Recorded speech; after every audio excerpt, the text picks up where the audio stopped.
2 or 3 boxes. That's how we measure about it. If you feel that you need to, have a fixed schedule, because some people find it hard to concentrate if they don't have a schedule. So you can keep it that way.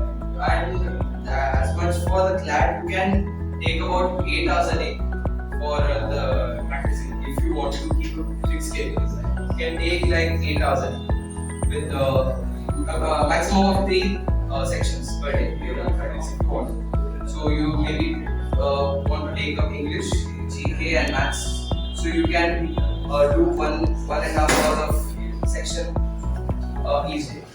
That's how you can do. You thought you were improving, but you actually weren't. How did you overcome those feelings? One thing I realized is the mock results that you get over here. It's not an accurate depiction of what you might get in the final exams. Usually people get a lot more marks compared to this. So you need to just keep at it, and don't be dejected that you got less marks in here. It's not going to be the same marks you'll get in the final exam. So if you try your hardest, maybe the cutoff might be low. If the paper is very hard, then even with low marks you get a higher. So the thing is, you have to not give up, and don't take this result as granted, as that this will be the marks you will get. Because I've usually noticed around 10-20 marks increase of what you might get in the mock test that you do. Because mock tests are relatively harder because they're specific. It is not general. It is specific for that time, for that GK wise as well. So you will usually get lesser compared to the finals.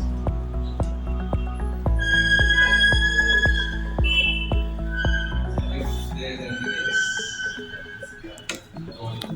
anything aside CLAT as well, you can ask about the college, what NLUs.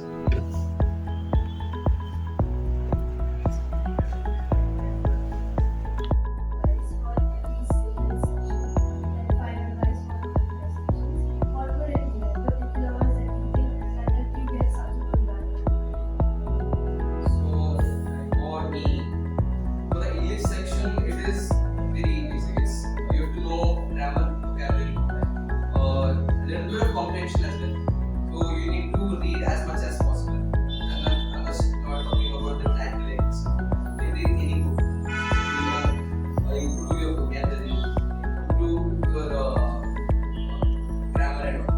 So that's one thing that matters. And for the GK, as I said, you need to analyze every topic that's presented in the newspaper as well. You need to know everything about it, the history, the important dates, and the ongoing thing. For the legal, as I said, you don't need to practice it beforehand, because they will provide you the paragraph, all the things that you need to answer the question. But it's better to know the basics. Any legal words that you have to know, legal terms that you can study, but that is also covered in when you do RCL. So that happens together. Logical reasoning, you have to practice a lot. If you don't know, you have to practice the connections, similarities and differences. You need to analyze every sentence properly, because in English you skim through the paragraph, but in logical you need to know the entire context of the paragraph. So they ask for you the premise, they ask for you the arguments, the conclusions. So you need to, when you are reading a text, you need to break the text into such categories: the premise, the arguments made by the, or the opinion made by the author, and the conclusion. So if you are able to analyze all of this, then you can ace the logical section as well. And for math section, it is all the stuff is from 6th to 8th and standard. That's the syllabus. So you have to just practice for it. It is very direct questions. There is no comprehension needed. You just have to take the data and do the operations. So for maths, you have to practice. Because I'm a little weak in maths, so I practiced about 2 hours when I came over here. That's how you.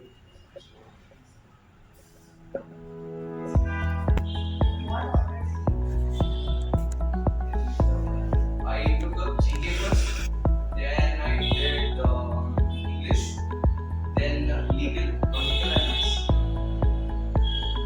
But change it up as how you want. I just thought GK it is just easy. You either know it or you don't know it. So you can finish off that in 5-10 minutes. Maybe 15 minutes. Then you go to English. English is pretty easy. And some you can also switch up between the legal and logical. You can first attend legal, English then logical, because you after attending legal your mind will be different. So it is better if you want to, you can go from legal to English, logical then English. It's better to keep maths at the last because there is a lot of sums to do and there is only 20 questions. So in weightage wise it is better to attend maths at the last. And the one thing is, if you feel confused about some questions in the paper, it's better to not attempt if you are not able to understand. If it's like for in the math section or in the logical reasoning section, as it happened this year, there was a paragraph in the logical reasoning question which was completely garbage. So if you are wasting your time, redoing it, trying to figure out what is the solution, you won't be able to find it. So it's better to skip it for the time being, and at the last if you have some time,